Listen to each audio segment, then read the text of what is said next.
Gracias por escuchar este mensaje de Comunidad de Fe Cancún. Si quieres saber más acerca de nuestra iglesia o donar a nuestros ministerios, ingresa a comunidaddefe.com.mx/donativos. Muy bien, pues miren, estamos atravesando por esta serie que titulamos La vida espiritual. Miren, les comentaba al principio de nuestra serie que la superficialidad es realmente la maldición de nuestra era. O sea, estamos rodeados de una sociedad que está totalmente enfocada en las cosas superficiales, en la imagen, en lo que queremos que los demás vean de nosotros. Y eso es lo que causa que tengamos tantos problemas en la sociedad, pero al mismo tiempo es lo que ha empujado a tanta gente a tratar de buscar una vida espiritual. El problema es que lo hemos buscado en los lugares equivocados. Durante esta serie hemos estado estudiando en la primera parte el cómo se nota en una persona cuando realmente vive de forma espiritual. Estudiamos los frutos del Espíritu en Gálatas 5, 22 y 23, en donde aprendimos que en donde se puede ver si una persona es espiritual es en su carácter, es en la forma en la que vive la vida, la manera como respondes a las circunstancias, la forma en que te relacionas con Dios, la forma en que te relacionas con la gente a tu alrededor. ¿Okay? Todo eso lo aprendimos en las últimas 8 semanas. Si no tuviste oportunidad de ver todos los mensajes, te invito a que vayas a nuestra página de internet, que los veas en Facebook, en YouTube, pero es muy importante que entiendas cómo esos frutos espirituales son algo maravilloso para la vida del ser humano. Pero ahora, en la segunda parte de esta serie, vamos a estudiar el cómo, ¿no? Esta es la parte que a mucha gente le interesa porque es lo que nos gusta saber, ¿no? O sea, mucha gente lo que me dice es, a mí dime lo que tengo que hacer, ¿no? ¿Cómo le hago? Bueno, pues esto es lo que vamos a aprender en esta segunda parte. Ahora, el día de hoy nos vamos a enfocar en la introducción a las disciplinas espirituales. Es decir, necesitamos crear un fundamento sobre el cual poder construir para aprender estas disciplinas espirituales, ¿ok? Entonces vamos a ponernos en manos de Dios, vamos a darle gracias y vamos a estudiar introducción a disciplinas espirituales. Padre Santo, te damos gracias por tu amor, Señor, como lo hacemos siempre. Te doy gracias por esa vida que compraste para cada uno de nosotros al enviar a tu Hijo Jesucristo a morir en la cruz. Padre, hemos estado estudiando este fruto del Espíritu maravilloso que tú dejaste plasmado en tu palabra para que nosotros aprendiéramos de él. Y evidentemente, mientras más lo estudiamos, pues más ganas tenemos de que ese fruto se dé en nuestra vida. Quiero pedirte, Señor, para todos los que estamos aquí, que nos des entendimiento, que abras nuestros ojos espirituales, que nos ayudes a aprender directamente de ti las cosas prácticas de cómo llevar a cabo nuestra vida para que realmente todos empezamos a dar mucho fruto, tanto en nuestra vida como en la extensión de tu reino aquí en Cancún. Te damos gracias, Señor, en el poderoso nombre de tu Hijo Jesucristo. Amén. Muy bien, miren, les puse, hay varios puntos que vamos a ver el día de hoy. Vamos a empezar con el número 1 romano en su programa que dice la confusión del camino espiritual. Yo creo que esto es algo que le sucede a toda la gente cuando empieza su caminar espiritual. Y se los voy a tratar de explicar a través de una historia que leí recientemente acerca de un grupo de hombres de negocios que vivían en la ciudad de Chicago, ¿no? Todos trabajaban en áreas corporativas y cansados del estrés deciden que se van a convertir en agricultores, ¿no? Ahora van a ser granjeros. Entonces renuncian a sus trabajos y con sus ahorros van y se compran unas tierras de cultivo con bosques alrededor y entonces se van al campo y declaran felizmente, somos agricultores, ahora ya no somos hombres de negocios. Pero se pasan los siguientes meses recorriendo sus tierras a caballo, ¿no? Viendo atardeceres hermosos, pasando las noches a la luz de la fogata, ¿no? Pero el problema es que cuando llega el otoño, cuando llega la época de la cosecha, por más que están observando sus tierras de cultivo, no ven que den ningún fruto, nada crece de su tierra de cultivo, ¿no? Y entonces se preguntan, pues, ¿qué estamos haciendo mal?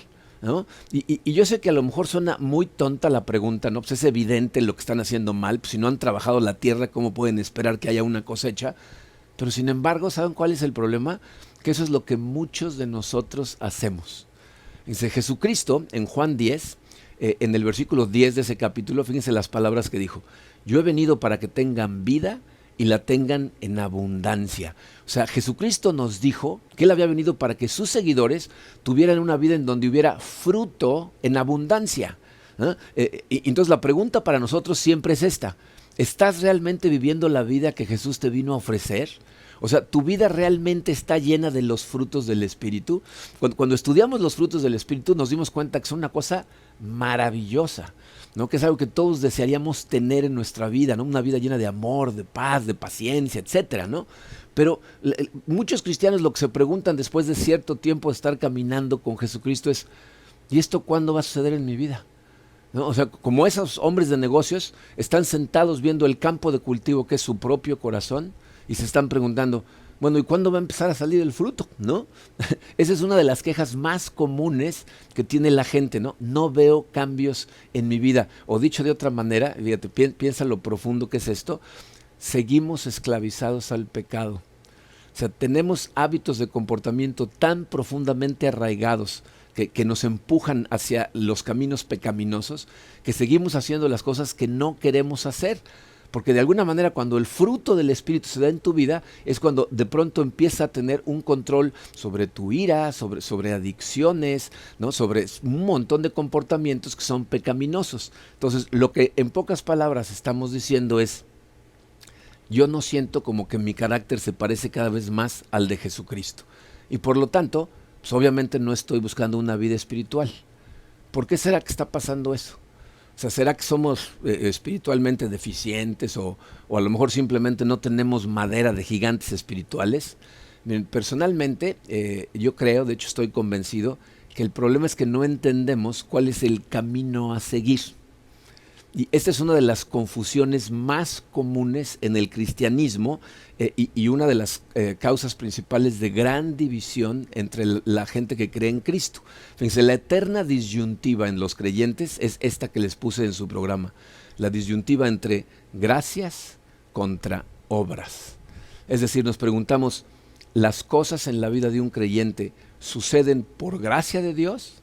O sea, por regalo de Dios, por cosas que hace Dios, o suceden por obras de su gente, ¿no? Cuando hablamos de obras, generalmente la Biblia se refiere a cumplir las leyes que fueron dadas en el Antiguo Testamento, ¿no? Hacer para ganar el cielo. Y quiero que vean de dónde proviene esta confusión, porque esta confusión, miren, ataca varias áreas de la vida de un creyente. Y la primera que atacó fue, de hecho, desde la salvación del creyente, pero se ha extendido a cosas como el fruto del Espíritu, ¿no?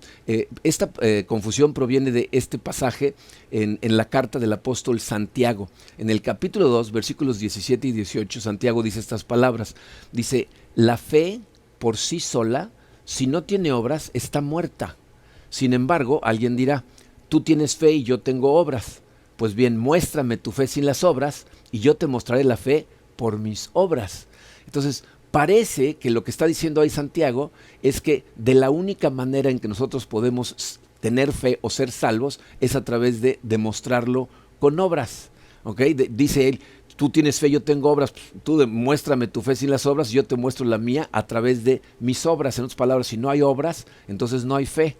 El problema con ese pasaje, fíjense, eso no es exactamente lo que está diciendo Santiago. Santiago lo que nos está tratando de decir es que cuando tú tienes fe, se nota en la forma en la que vives la vida. El problema es que durante muchos años la Iglesia Católica predicaba que la salvación era específicamente por obras. Pero todos sabemos que simplemente tratar de ser buenos no funciona. Precisamente por esa disyuntiva surgió la reforma de la Iglesia. El movimiento protestante surgió precisamente de esa controversia y ellos lo que ponían son versículos como este, Efesios 2, versículos 8 y 9, algo que hemos estudiado muchas veces. Dice, porque por gracia ustedes han sido salvados mediante la fe. Esto no procede de ustedes, sino que es el regalo de Dios, no por obras, para que nadie se jacte. Recientemente, hace apenas unas semanas, estudiamos la importancia de entender que tú no tienes nada que ver con tu salvación, que esto es por fe, por gracia de Dios y que la fe misma nos es dada por Dios. Entonces aquí la pregunta es, ¿y dónde quedan entonces las obras? Para entender en dónde entran las obras a jugar en nuestra vida espiritual, tenemos que leer el siguiente versículo de Efesios 2. Dice el versículo 10, porque somos hechura de Dios, creados en Cristo Jesús para buenas obras, las cuales Dios dispuso de antemano a fin de que las pongamos en práctica. Entonces lo que nos está diciendo ahí el apóstol Pablo es esto, que se los puse en su programa, aunque son cosas que ya deberíamos de saber. Nosotros somos salvados mediante la fe, por gracia, para buenas obras. Entonces, no somos salvados por obras, somos salvados por gracia, pero fuimos salvados para buenas obras. La salvación es un regalo, y ese regalo de la salvación, cuando nosotros le permitimos a Dios realmente vivir en nuestro corazón, produce en nosotros buenas obras y aparte produce fruto del Espíritu. Fíjense, esa parte en donde produce fruto la podemos ver en Romanos 5:17. También es Pablo escribiendo, dice así: pues si por la transgresión de un solo hombre reinó la muerte, con mayor razón los que reciben en abundancia la gracia y el don de la justicia reinarán en vida por medio de un solo hombre, Jesucristo. Entonces dice ahí, ok, por la transgresión de Adán reinó la muerte, pero con mayor razón los que, fíjense, reciben la gracia y la justicia. Justicia es cuando nos portamos como Dios espera que nos portemos, cuando nos portamos dominando o teniendo victoria sobre el pecado. De hecho, fíjense, esa frase que dice reinarán en vida, la nueva versión internacional la pone reinar en vida, pero la nueva traducción viviente dice vivirán en victoria sobre el pecado.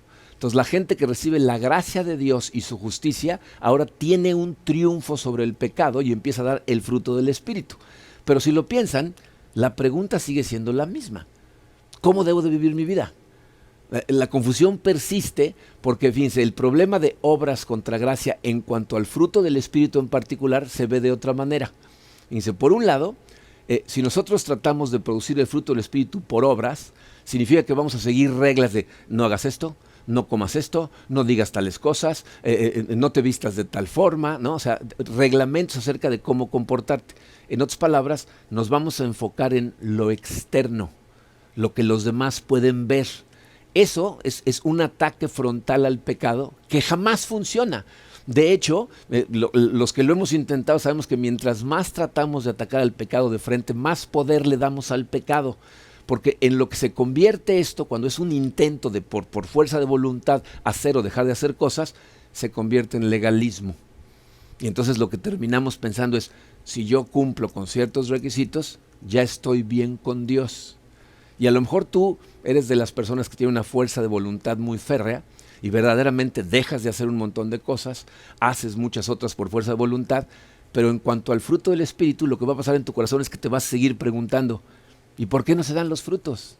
O sea, ¿por qué no siento amor? ¿Por qué no siento paz cuando hay tormentas? ¿No? ¿Por qué no me siento humilde, sino al revés, superior que los demás que no hacen tanto como yo? ¿No? ¿Por qué no tengo dominio propio al grado que todo el tiempo estoy luchando contra algo? O sea, el fruto del Espíritu de todas maneras no se da y no te sientes cerca de Dios. Entonces, por un lado, esas son las obras. Y por el otro, fíjense, la gracia, lo que nos dice es todo lo que necesito es tener fe. El enfoque es interno, pero normalmente la gente piensa, lo único que necesito es haber puesto mi fe en Jesucristo. Y entonces se convierte en lo que los teólogos llaman gracia barata. Es decir, yo puedo hacer lo que yo quiera por la gracia de Dios que de todas maneras me perdona. Y entonces tú a lo mejor dices, no, es que yo vivo bajo la gracia, no bajo la ley, pero vives como te da la gana.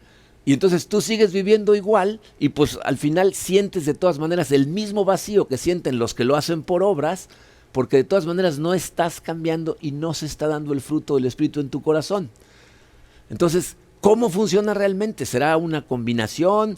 ¿Hay algo que no estamos entendiendo? Fíjense, si todos sabemos que el esfuerzo humano termina en bancarrota moral y la justicia de Dios es un don gratuito, ¿qué tenemos que hacer? ¿Esperar sentados en el sillón a que algo cambie, caiga un rayo y entonces seamos transformados? La respuesta es no. Dios nos dio un medio para poder recibir su gracia transformadora. Lo que nos transforma es su gracia, pero nos dio un medio para que nosotros podamos ponernos en donde la podemos recibir, y es lo que llamamos disciplinas espirituales. El número 2 en su programa dice, disciplinas espirituales, el camino del cambio. Entonces, fíjense, vamos a dividir esta parte en dos. Vamos a ver primero lo que son las disciplinas y luego lo que no son, para no confundirnos, ¿ok? Entonces vamos a empezar con lo que son. Letra A en su programa dice lo que son. Dice, para entender estas cosas de una mejor forma, siempre es bueno tratar de crear imágenes, ¿no? De alguna manera gráficas, visuales, para que podamos entender cómo funcionan. Esto que les voy a platicar lo saqué de un excelente libro que en español lo tradujeron como Alabanza a la Disciplina. En inglés se llama Celebration of Discipline. Fue escrito por Richard Foster. Es uno de los mejores libros acerca de las disciplinas espirituales. No es fácil conseguirlo, pero si lo encuentran, les recomiendo que lo lean.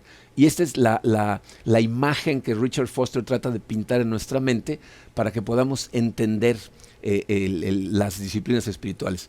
Él dice que el camino del espíritu, el camino del cambio a través de disciplinas espirituales, es como una senda muy angostita que tiene dos precipicios enormes, uno a cada lado de la senda. ¿Okay? A un lado de la senda se encuentra la bancarrota moral por tratar de obtener la justicia por esfuerzo propio. O sea, ese vacío en tu corazón, esa desesperación a sentir que no estás creciendo, la sientes porque simplemente estás tratando de portarte bien por fuerza de voluntad. Pero el barranco del otro lado es la bancarrota moral por ausencia de esfuerzo humano. Es decir, cuando le das vuelo al hilacho porque dices, no, pues de todas maneras no pasa nada, Dios me perdona, entonces te caes al otro precipicio y terminas en el mismo vacío. Dice, la senda de las disciplinas espirituales, ¿va? Para mantenerte en este camino, necesitas desarrollar ciertos hábitos, ¿va? Que llamamos disciplinas espirituales. Entonces, si tú te mantienes en la senda, empieza a darse la transformación interna porque estás en donde Dios puede hacerla. Evidentemente, fíjense, la senda está llena de obstáculos que te empujan a tratar de dejar los hábitos. O sea, todo el tiempo te están tratando de tirar hacia uno de los dos lados, pero también está llena de un gozo, de una satisfacción increíble cuando empiezas a darte cuenta cómo Dios verdaderamente te está transformando para que te parezcas cada vez más a la imagen de Jesucristo. Pero entiende esto, el sendero, la senda, no es lo que produce el cambio. Estar en él, ¿verdad? Estar en esa senda, nos coloca en el lugar en el que el cambio puede ocurrir. Entonces, podemos definir las disciplinas espirituales de esta manera, así se los puse en su programa. Fíjense, disciplinas espirituales son hábitos de comportamiento, son prácticas, ¿no? Son cosas que nosotros hacemos, ¿ah? Que nos permiten colocarnos ante Dios, o sea, ponernos en el lugar preciso en donde Dios, dice, de tal modo que Él pueda transformarnos. ¿Okay? Entonces son hábitos que tú tienes que aprender a desarrollar, ¿no? Igual que te has hecho de buenos hábitos en otras áreas o de malos hábitos en tu vida, igual te puedes ser de estos buenos hábitos. Y cuando desarrollas estos hábitos, eso te va a permitir ponerte a ti mismo, colocarte ante Dios de tal forma que le permites a Él trabajar en tu corazón y transformarlo. Pero les voy a decir cuál es el requisito principal para que esto funcione. Es anhelo de Dios. O sea, ¿se acuerdan cuando hablábamos de cómo la recompensa para nosotros es Él, es Dios, es Cristo? Y lo que tu corazón tiene que tener por encima de todo lo demás es un anhelo por sentir su presencia, un anhelo por oír su voz, por estar cerca de Él, por conocerlo mejor. Fíjense cómo lo explica David en el Salmo 42. El rey David, la Biblia lo describe como un hombre conforme a su corazón. Y a lo mejor algún día si estudias su vida te vas a preguntar, ¿cómo es posible que Dios considerara a David un hombre conforme a su corazón? Porque David es una persona que hizo cosas terribles.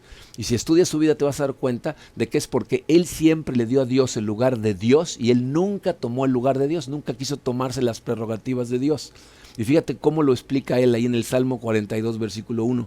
Dice, como el ciervo anhela las corrientes de agua, así suspira por ti, oh Dios, el alma mía. Eso es lo que tiene que suceder en ti. Imagínate un animal que anda caminando por el bosque o por el desierto y se está muriendo de sed, y lo que más anhela con todo el corazón es encontrar agua. Dice, así como el ciervo anhela las corrientes de agua cuando se está muriendo de sed, así suspira por ti, oh Dios mío, mi alma. Tu alma tiene que tener un anhelo por Dios, porque entonces las disciplinas funcionan. De lo contrario, como vas a ver un momentito, no van a funcionar, ¿ok? Ahora vamos a ver lo que las disciplinas espirituales no son, ¿ok? La letra B, allá abajito, dice para empezar, no son la forma de obtener salvación.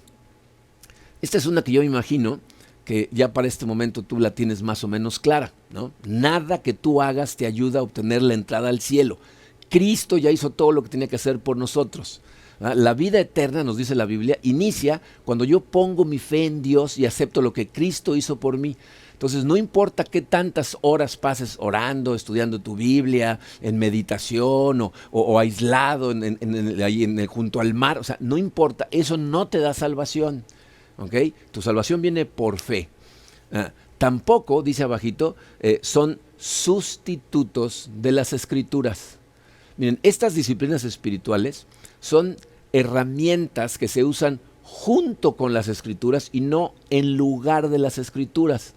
A lo mejor ese punto te parece como raro, como evidente, pero aunque no lo puedas creer, para mucha gente esto no es evidente. Y les voy a contar, fíjense, cuando empezamos la iglesia, decidimos empezar a hacer un grupo pequeño, o sea, en vez de grupos pequeños empezamos con un grupo pequeño, ¿no? Nuestro grupo pequeño se reunía en nuestra casa, en aquel entonces todos los martes en la noche, y empezamos poquitos, pero al ratito el grupo pequeño pues ya era casi una iglesia, ¿no? Éramos un montón. Pero había un muchacho muy joven que cuando empezamos a hablar de ciertas doctrinas se ponía a discutir con nosotros y nos discutía las doctrinas, ¿no? Entonces yo le decía, ¿pero en dónde leíste eso, no? Entonces en algún momento le dije, oye, a ver, dime una cosa, ¿tú lees la Biblia? ¿Estudias tu Biblia o de dónde sacas todo esto que me estás diciendo? Y me decía, no, pero yo paso muchas horas en oración. Casi nunca leo la Biblia, pero paso muchas horas en oración. Entonces este individuo estaba orando y meditando en su propia sabiduría y se ponía a discutir con nosotros las doctrinas que venían en la Biblia y por lo tanto sus doctrinas estaban totalmente distorsionadas. Esto es algo que le pasa a mucha gente, que hablan con Dios constantemente, ¿verdad? Que acuden a Él a pedirle cosas cuando necesitan, etcétera, pero no tienen una conexión con Él a través de su palabra, que es la manera en que Él decidió revelarse a nosotros. O sea, eso no va a funcionar, ¿ok? Estas disciplinas espirituales no sustituyen a las Escrituras. O sea, el hábito de leer tu Biblia consistentemente es un hábito importantísimo que vamos a estudiar más adelante, pero que necesitas entender que es básico para que estas cosas funcionen. Que la salvación no viene a través de las Escrituras, tu transformación no sucede a través de las Escrituras, pero es una herramienta que necesitas para que exista, ¿ok? Tampoco, dice ahí, son ejercicios para expertos. Este es otro mito que muchas veces desanima a la gente, ¿no? Cuando piensan en una persona muy espiritual, piensan en una persona que a lo mejor llega estudiando la Biblia 15 años, ¿no? Que lleva haciendo prácticas de meditación de toda su vida, ¿no? Que tiene una vida de oración profundísima. Esto, fíjense, estaba yo leyendo a varios autores que escribieron acerca de las disciplinas espirituales y todos ellos saben qué tienen en común. Dicen, mientras más estudio, más cuenta me doy que todos somos principiantes. Todos apenas estamos empezando en el camino. No importa cuánto avances, te vas a dar cuenta que siempre tienes que volver a empezar porque los básicos de esto es lo que hace que funcionen. Entonces, todos somos principiantes, no te preocupes por si sabes o no sabes, ¿ok? Y por último, dice, no son la forma de exterminar el gozo de la faz de la tierra, ¿ok? Esto no se trata de torturar a nadie, ¿ok? El propósito de esto, de las disciplinas espirituales, es liberar al hombre de su esclavitud del pecado. ¿Entiendes lo importante de esto? O sea, tú seguramente tienes áreas en tu vida en donde estás batallando por deshacerte de hábitos pecaminosos, ¿no? Las disciplinas espirituales son precisamente el medio para liberar al ser humano de la esclavitud de esas cosas. Entonces, si tú conviertes estas cosas en requisitos que cumplir, se van a convertir en lo más aburrido del mundo para ti. Pero si te das cuenta lo que son, entonces va a ser algo tan profundo, tan maravilloso. O sea, te vas a sentir tan a gusto cuando las practiques que realmente se van a convertir en un hábito que le va a permitir a Dios hacer transformación en tu corazón. ¿Ok? Ahora, estas cosas no vienen sin obstáculos, ¿no? El número 3 romano en tu programa dice los obstáculos. Vamos a encontrar obstáculos cuando empecemos a tratar de practicar estas cosas. Normalmente, fíjense, hay dos dificultades que el hombre moderno enfrenta con respecto a estas cosas. La primera de ellas es una dificultad filosófica y es el materialismo, o le podríamos llamar naturalismo también. Fíjense, la base materialista de nuestra sociedad produce dudas con respecto a la existencia de un mundo no físico. Es decir, estamos tan acostumbrados a depender de nuestros 5 sentidos, ¿no? A depender de lo que vemos, de lo que oímos, de lo que probamos, de lo que tocamos. O sea, para nosotros solamente esas cosas que vienen a través de nuestros 5 sentidos son reales. Y de hecho hay una comunidad científica pequeña, porque los científicos verdaderos y más profundos son conscientes de la existencia del mundo espiritual. Pero hay un grupito de ellos que dicen, no, hombre, esos son unos engaños. Y entonces dicen cosas como esta: la meditación no es realmente un contacto con un mundo espiritual real, es una manipulación psicológica, y lo que tienes que hacer es regresa al mundo real. Este es el mundo en el que vivimos. Miren, si ese es tu problema, si de repente te cuesta trabajo pensar en eso, fíjate, la Biblia nos dice que todo empieza con la fe, ¿no? En Hebreos 11:1 dice, la fe es la garantía de lo que se espera, la certeza de lo que no se ve. Esto es impresionante porque todo en la Biblia nos habla de un reino que no se ve. Y lo más interesante es que cuando Dios en la Biblia habla de su reino, nos habla de ese reino como lo que es real. Y este mundo que podemos tocar, que podemos sentir, que podemos palpar, es el que es pasajero, temporal, va a desaparecer. Y nosotros vamos a pasar la eternidad en ese reino que en este momento tú no puedes ver. Entonces, estas disciplinas espirituales son las que te ponen en contacto precisamente con ese reino espiritual. ¿Okay? Entonces, no permitas que el materialismo de nuestra época trate de hacerte dudar, de hacerte sentirte como que a lo mejor nada más te estás engañando tú solo. Esto es totalmente real. ¿Okay? La otra dificultad es una dificultad más bien práctica. No sabemos cómo. ¿No? Vamos a ver nada más los nombres de las disciplinas y vas a decir, híjole, no tengo idea de cómo se hacen esas cosas, ¿no?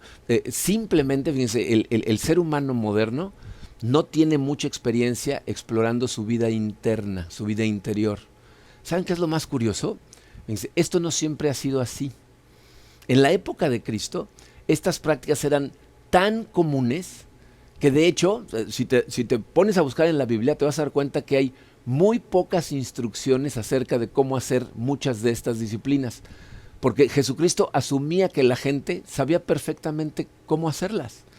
Si te fijas en la Biblia, él nunca dice, si es que ayunan, ¿no? Dice, no, cuando ayunen, ¿no? O no dice, si es que oran, ¿no? Sino dice, cuando oren, háganlo de esta manera, cuando ayunen, tiene que ser de esta forma, pero él asume que toda la gente está haciendo estas cosas. Y miren, evidentemente, cuando empecemos a practicarlas, estas cosas se van a sentir al principio raras, porque no tienes el hábito, porque no las practicas.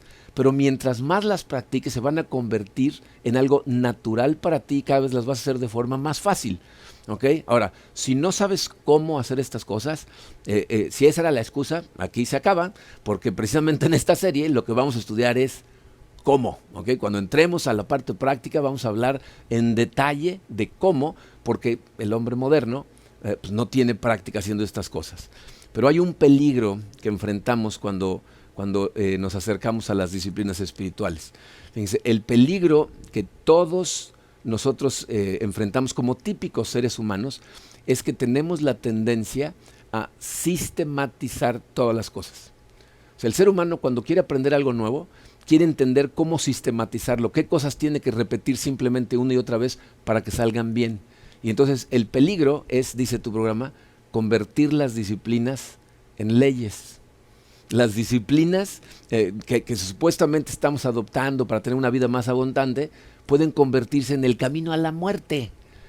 Si en lugar de medios para alcanzar un fin se convierten en el fin, te vas a convertir en un legalista con respecto a las disciplinas espirituales.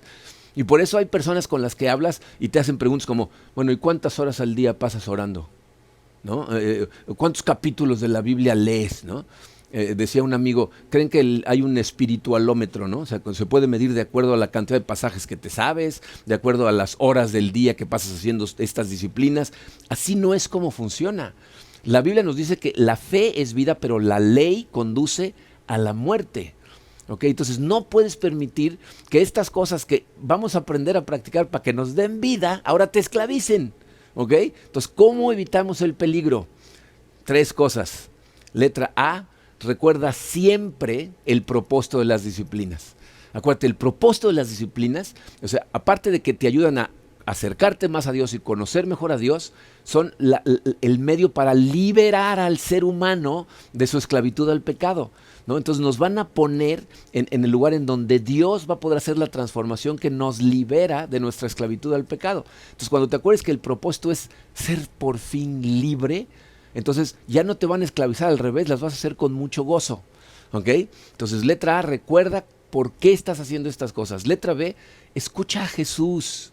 Miren, si tú acudes a Él, Él te ayuda en todo lo que te acerques a Él, para pedirle, pero en particular en este sentido, fíjate, Él te puede ayudar a darte cuenta cuando ya empezaste a perseguir a las disciplinas por sí mismas en lugar de a Él. Porque esa es la confusión. O sea, las disciplinas no son el fin, son el medio. Entonces tú dile, Señor, abre mis ojos y ayúdame a darme cuenta si en algún momento ya nada más las estoy haciendo por hacerlas, por perseguirlas a ellas y no porque quiero tenerte a ti, no porque quiero conocerte mejor a ti, no porque quiero permitirte a ti transformarme. ¿Okay? Entonces ponlo en sus manos y pon atención cuando hables con Él para que te abra los ojos. ¿Ok? Y por último, letra C, dice, recuerda que el cambio es trabajo de Dios. ¿Ok? Las disciplinas son un medio para recibir la gracia de Dios, que es lo que hace la transformación. Y obviamente va a haber un nivel de decisión en los momentos en que somos tentados por ciertas cosas, pero entiende que no es por fuerza de voluntad. El cambio en tu vida lo hace Dios cuando tú practicas estas disciplinas espirituales de forma correcta. ¿Okay? O sea, persiguiendo a Dios y no a ellas como un medio. Para terminar, miren, quiero animarlos con esto que vamos a terminar. En ese mismo Salmo 42, el rey David, en el versículo 7 dice estas palabras: un abismo llama a otro abismo en el rugir de tus cascadas. Te voy a decir de qué está hablando. Cuando tú empiezas a investigar tu vida interior, o sea, vas a encontrar que hay un abismo de profundidad maravillosa. La palabra de Dios, Dios mismo es un abismo gigantesco de profundidad maravillosa. Y cuando tú empiezas a investigar ese abismo llama a tu abismo, es decir, te va a empezar a nacer las ganas de profundizar cada vez más a través de estas disciplinas espirituales. Y lo que tienes que hacer es dejarte ir. Cuando sientas el llamado del abismo, necesitas permitirle a Dios jalarte hacia Él y que profundices en Él. Hay gente que estas cosas de repente le dan miedo. Dicen, uy, pero si me vuelvo un fanático. Tú lo que vas a hacer es vivir una vida espiritual libre de la esclavitud del pecado, en donde el fruto del Espíritu en tu vida diaria se va a dar. Fíjate, estas disciplinas espirituales ni siquiera son cosas que tienes que hacer a determinada hora del día alejado de todo el mundo. De hecho, te las tienes que llevar a la vida. Tienes que seguirlas practicando durante el día, en medio de la gente, en medio de tu trabajo, cuando estés con tu familia, porque ahí es cuando realmente tienen un resultado maravilloso en las relaciones que tienes a tu alrededor. Entonces, mientras más profundices en este abismo, más fuerte te jala el abismo y más quieres crecer espiritualmente. Entonces, cuando empieces a sentir ese llamado del abismo, te invito a unirte con nosotros a una aventura espiritual de conocimiento profundo de lo que hay en ti y de lo que Dios tiene para ti. Este camino realmente no es difícil, pero no es barato. O sea, requiere de una inversión de tiempo y requiere de determinación por parte tuya de realmente querer acercarte a Dios. No está libre de obstáculos, como ya lo platicamos, pero las recompensas para la gente que verdaderamente se deja ir al abismo de Dios son incomparables. Tengo de verdad una expectativa maravillosa en mi corazón de lo que esta serie va a hacer con todos nosotros. Hablamos cuando celebramos nuestro aniversario de la importancia del crecimiento espiritual para estar listos para la siguiente ola que Dios nos mande. Se viene otra ola, se vienen cosas maravillosas y necesitamos estar espiritualmente listos para poder surfear la ola. Nosotros no creamos las olas, nada más las surfeamos. Dios las manda, pero ¿sabes cuándo las manda? Cuando estamos listos para surfear.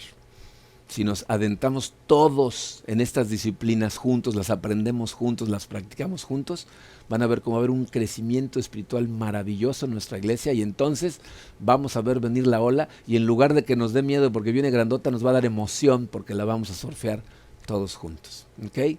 Bueno, vamos a cerrar con una oración. Padre, Te damos gracias, Señor, como lo hacemos siempre, por esta palabra maravillosa que tú nos has dado. Señor, todos queremos vivir una vida de espiritualidad profunda, pero profunda real, Señor, profunda en ti, profunda de tu mano. Quisiera ponernos a todos, Señor, a todas las personas que están escuchando estas palabras, a todos los miembros de nuestra iglesia, totalmente en tus manos, a través de todas estas cosas que vamos a empezar a aprender a hacer.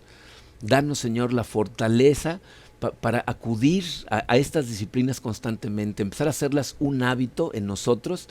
Y te pido, Señor, que cuando estemos en ese lugar en donde tú puedes transformarnos, nos inundes con tu Espíritu, Señor. Empiece a ser el trabajo que tenga que ser hecho en nuestros corazones para que haya una transformación radical. No dejes que empecemos a desesperarnos, a querer correr en lugar de caminar, Señor. Ayúdanos a dar los pasos poco a poco que tenemos que dar para que este proceso de transformación sea algo maravilloso, que transforme radicalmente a cada una de estas personas, a cada una de nuestras familias, a esta tu iglesia, Señor, y a esta tu ciudad en donde nos has puesto para hacer tu trabajo. Bendícenos, Señor, guíanos, te lo pedimos en el poderoso nombre de tu Hijo Jesucristo. Amén.